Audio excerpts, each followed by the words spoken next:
السلام علیکم ورحمۃ اللہ۔ کیسے ہیں آپ؟ امید کرتی ہوں آپ خیریت سے ہوں گے۔ پارہ نمبر 9 آپ شروع کر چکے ہیں الحمدللہ۔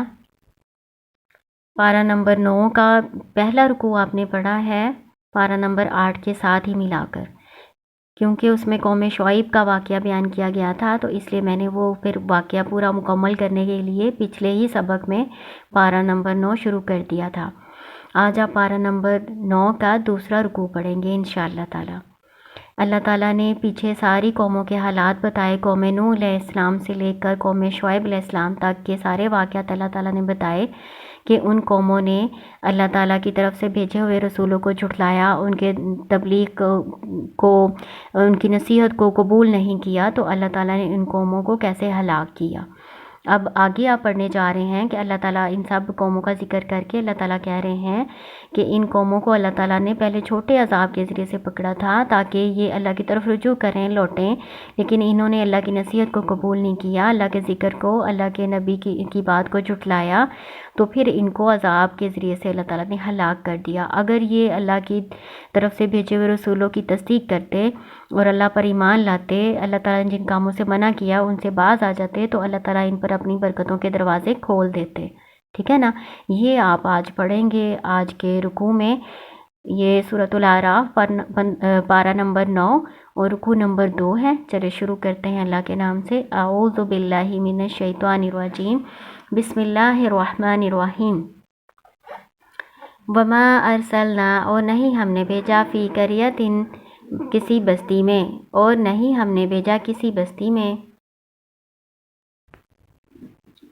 من نبی، جن کوئی نبی، الا مگر اخذنا، ہم نے پکڑا اس کو، اہلہا، اس کے باشندوں کو، اس کے رہنے والوں کو، بالبأساء، ساتھ تکلیف کے، وضراء، اور مالی تنگ دستی کے، لعلہم، شاید کہ وہ یضرعون، وہ گڑ گڑائیں۔ اللہ تعالیٰ کہہ رہے ہیں کہ جب بھی ہم نے ان بستیوں میں جن کا ذکر پہلے کیا ہے نا، ان میں اللہ تعالیٰ نبی بھیجے، پھر اللہ تعالیٰ کہہ رہے ہیں ان کے جو رہنے والے تھے نا، اس بستی کے رہنے والے، ان کو اللہ تعالیٰ نے جسمانی تکلیف اور تنگ دستی کے ساتھ پکڑا۔ ٹھیک ہے؟ باسا کیا ہوتا ہے؟ جسمانی تکلیف کو کہتے ہیں، ازروا تنگ دستی، مالی تنگ دستی اس کو کہتے ہیں۔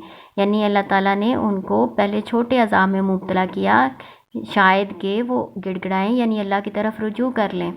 اللہ تعالیٰ چھوٹے چھوٹے جو عذاب بھیجتے ہیں نا، چھوٹی چھوٹی جو پکڑ ہوتی ہے اللہ کی طرف سے، یہ بھی اللہ کی ایک نعمت ہوتی ہے کہ بندے جو پہلے اللہ کو بھولے ہوتے ہیں خوشحالی میں، وہ اللہ کی طرف رجوع کر لیں۔ کچھ ایسے بھی ہوتے ہیں نا، انسان کی فطرت ہے، کچھ ایسے انسان بھی ہوتے ہیں کہ پہلے تو ان کو اللہ یاد نہیں ہوتا، جب کسی پریشانی میں مبتلا ہوتے ہیں نا، پھر وہ اللہ کو یاد کرتے ہیں، پھر وہ اللہ کی طرف رجوع کر لیتے ہیں۔ تو یہ بھی اللہ کی طرف سے ایک نعمت ہوتی ہے کہ چھوٹے عذاب آنے پر انسان اللہ کی طرف رجوع کر لیں۔ تو اسی امید پر کہ شاید اس بستی کے جو لوگ ہیں نا، وہ بھی اللہ کی طرف رجوع کر لیں، گڑ گڑائیں، اللہ سے توبہ استغفار کر لیں، اس لیے اللہ تعالیٰ کہہ رہے ہیں ہم نے ان کو جسمانی تکلیف اور مالی تنگ دستی میں مبتلا کیا۔ ثم بدلنا مكان السيئة الحسنة حتى عفوا وقالوا قد مس آباءنا الضراء والسراء فأخذناهم بغتة وهم لا يشعرون۔ ثم پھر بدلنا، ہم نے بدل دیا، مکان السیئاتی، بدحالی کی جگہ، حسنتا، خوشحالی کو، حتیٰ یہاں تک کہ عفو، وہ پھلے پھولے، یعنی انہوں نے ترقی کی، وقالو، اور انہوں نے کہا، قد مسا، تحقیق پہنچا، آباءنا، ہمارے آباء و اجداد کو، ضراء، تنگ دستی، مالی تنگ دستی، وسراء، اور خوشحالی، فاخذناہم، پس پکڑ لیا ہم نے ان کو، بغتتاً، اچانک، وہم لا یشعرون، اور وہ شعور نہیں رکھتے تھے۔ اس میں اللہ تعالیٰ بتا رہے ہیں کہ جب وہ چھوٹے عذاب آنے پر، چھوٹی سزا آنے پر اللہ کی طرف انہوں نے رجوع نہیں کیا، تو اللہ تعالیٰ نے ان کی رسی جو ہے نا دراز کر دی، ان کو اور ڈھیل دے دی، ان کی جو بدحالی تھی نا اس کو اللہ تعالیٰ نے خوشحالی سے بدل دیا۔ تو یہاں پہ دو طرح کی آزمائشوں کا ذکر کر رہے ہیں اللہ تعالیٰ۔ پہلے تو ہے نا تکلیف اللہ تعالیٰ نے دی، کوئی پریشانی دی، جسمانی یا تنگ دستی، مالی تنگ دستی سے اللہ تعالیٰ نے پریشانی دی کوئی، پھر اللہ تعالیٰ خوشحالی سے بھی آزماتا ہے۔ ٹھیک ہے نا. پھر اللہ تعالیٰ نے اس بدحالی کو دور کر کے خوشحالی اللہ تعالیٰ نے دے دی ان کو، یہاں تک کہ وہ خوب پھلے پھولے، یعنی خوب انہوں نے ترقی کی. ان کو لگا جیسے اب ہمیں برائی کوئی پہنچنی نہیں ہے.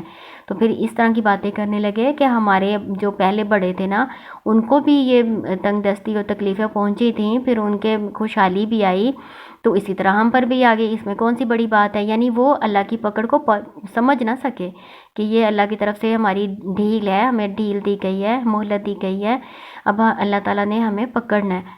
تو اس بات کی ان کو سمجھ نہ آئی. پھر اللہ تعالیٰ کہہ رہے ہیں فَأَخَذْنَاهُمْ بَغْتَةً، پس ہم نے ان کو اچانک پکڑ لیا عذاب میں، وَهُمْ لَا يَشْعُرُونَ، وہ شعور نہیں رکھتے، یعنی ان کو سمجھ بھی نہیں تھی. پھر اللہ تعالیٰ نے ان کو عذاب میں پکڑ لیا، ان کو ہلاک کیا.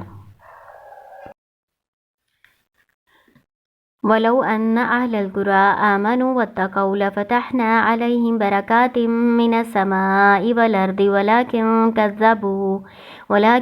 كَذَّبُوا فَأَخَذْنَاهُم بِمَا كَانُوا يَكْسِبُونَ. وَلَوْ، اور اگر، انا بے شک، اہل القریٰ بستیوں والے، آمنوا ایمان لاتے، واتقوا اور تقوی اختیار کرتے، لفتحنا تو ضرور کھول دیتے ہم، علیہم ان پر، برکات برکتیں، من السماء آسمان سے، والارض اور زمین سے، ولیکن کذبوا اور لیکن انہوں نے جھٹلایا، فاخذناہم پس پکڑ لیا ہم نے ان کو، بما باوجہ اس کے، کانوں جو ہوتے، یکسبون جو کماتے، یعنی جس طرح کے اعمال وہ کرتے تھے نا اس کی وجہ سے پھر ہم نے ان کی پکڑ کر لی. افا امینہ اہل القریٰ، پھر کیا بے خوف ہیں بستیوں والے، ان کے، یاتیہم باسنا بیاتا وہم نائمون، کہ آ جائے ان پر ہمارا عذاب رات کو، وہم اور وہ، نائمون سوئے ہوئے ہوں. یعنی اللہ تعالیٰ کہہ رہے ہیں کہ جو بستیوں والے آج کے ہیں کیا وہ اس بات سے بے خوف ہے، امن میں ہے کہ ہمارا عذاب ان پر رات کے وقت آ جائے جب وہ بے خبر سو رہے ہوں، ہے نا. اللہ تعالیٰ اس بات پر قادر ہے. یعنی جس طرح پچھلی بستی کو تباہ کیا گیا تو آج کے دور کی بستیاں اللہ کے عذاب سے بے خوف کیوں ہو رہی ہیں. اوا امینہ اہل القریٰ، کیا پھر بے خوف ہیں بستیوں والے، ان کے، یاتیہم باسنا کہ آ جائے ان پر ہمارا عذاب، ضحن چاشت کے وقت، وہم یلعبون اور وہ کھیل رہے ہوں. کھیلنے سے مراد یہ کہ وہ اپنے روزمرہ کے کام میں مشغول ہوں. آپ کو پتہ ہے چاشت کا جو وقت ہوتا ہے نا، سورج چڑھے کا، یہ نہایت گہما گہمی کا وقت ہوتا ہے. یعنی انسانوں نے اپنے کام مکمل کرنے ہوتے ہیں. جس نے دفتر میں جانا وہ دفتر چلا گیا، اسکول جانے والے اسکول چلے گئے، ہر کام والے اپنے کاموں میں مشغول ہو گئے. تو یلعبون کھیلنے سے مراد اپنے اپنے کاموں میں مشغول ہونا ہے. یعنی اللہ تعالیٰ اس بات پر بھی قادر ہے کہ جب لوگ اپنے کام کاج میں مشغول ہوں دن کے وقت، اس وقت ان پر عذاب آ جائے، یا وہ بے خبر سو رہے ہوں تو رات کے وقت ان پر عذاب آ جائے. دونوں طرح سے اللہ تعالیٰ ان پر عذاب لانے پر قادر ہے. افا امینوں، کیا وہ بے خوف ہیں، مکر اللہ اللہ کی تدبیر سے، فلا یامنوا پس نہیں بے خوف ہوتے، مکر اللہ اللہ کی تدبیر سے، الا القوم الخاسرون مگر قوم خسارہ پانے والے. تو اس میں کوئی اتنا زیادہ نہیں تھا، بہت آسان سبق تھا، پچھلے ہی لیسن سے ریلیٹ تھا. یعنی اللہ تعالیٰ نے پچھلے جتنے آپ نے رکوع پڑھے ہیں نا، وہ اس میں نوح علیہ السلام کا، پھر لوط علیہ السلام کا، پھر قوم عاد کا، قوم سمود کا ذکر کیا ہوا ہے سارا، شعیب علیہ السلام کی قوم کا ذکر کیا ہوا ہے. ان سب قوموں کے حالات اللہ تعالیٰ نے بیان کر کے پھر یہ اللہ تعالیٰ نے بتایا ہے کہ اگر وہ ایمان لاتے تو ان کے لیے بہتر ہوتا. ٹھیک ہے نا. پھر اللہ تعالیٰ نے ان کے ذریعے سے ان کے قصے بتا کے پھر نبی صلی اللہ علیہ وسلم کے دور کے لوگوں کو یا قیامت تک آنے والی ساری بستیوں کو اللہ تعالیٰ نے بتایا ہے کہ تم اللہ کی پکڑ سے بے خوف نہ ہونا. اللہ کی پکڑ رات کو بھی آ سکتی ہے تمہاری بے خبری میں، اور دن کے وقت بھی جب تم اپنے کام کاج میں مشغول ہو تب بھی اللہ کی پکڑ آ سکتی ہے. تو اللہ کے عذاب سے بے خوف نہیں ہونا چاہیے. جو بے خوف ہوتے ہیں نا وہ خسارہ پانے والے لوگ ہی ہوتے ہیں. تو یہ آپ کا نا پارہ نمبر 9 کا دوسرا رکوع یہاں پر کمپلیٹ ہوا ہے. السلام علیکم ورحمۃ اللہ.